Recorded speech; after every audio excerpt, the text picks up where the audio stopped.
उटवत ग्रामपंचायतीच्या वतीने मुख्यमंत्री समृद्धी पंचायत राज अभियानाअंतर्गत 3 वनराई बंधाऱ्याचे बांधकाम, गावकऱ्यांचा सहभाग।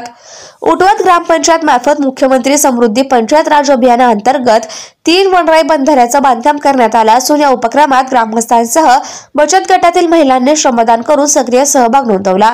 शनिवार दिनांक 22 नोव्हेंबर 2025 रोजी सकाळी 11 वाजता मिळालेल्या माहितीनुसार या प्रकल्पामुळे गावाच्या जलसंपत्तीचं संवर्धन आणि पाणी साठा वाढण्यास मोठी मदत होणार असल्याची माहिती ग्रामपंचायतकडून देण्यात आली।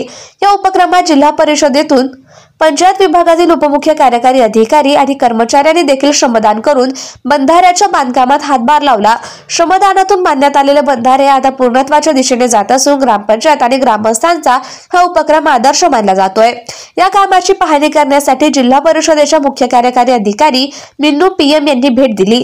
त्यांच्या सोबत अतिरिक्त मुख्य कार्यकारी अधिकारी शिरीष बनसोडे, उपमुख्य कार्यकारी अधिकारी उदय सिंह राजपूत, प्रकल्प अधिकारी पटारे, गटविकास अधिकारी संदीप पवार, विस्तार अधिकारी अरुण शहाणे तसेच अन्य अधिकारी उपस्थित होते। कामाची पाहणी करताना उपस्थित सर्व अधिकाऱ्यांनी ग्रामपंचायत अधिकारी प्रवीण पवार, सरपंच कुमार पाखरे आणि उपसरपंच बबन टेकाळे यांचं कौतुक केलं। या उपक्रमामुळे उटवत ग्रामपंचायत क्षेत्रात जलसंपदेच्या टिकावाला बळ मिळण्याची अपेक्षा आहे।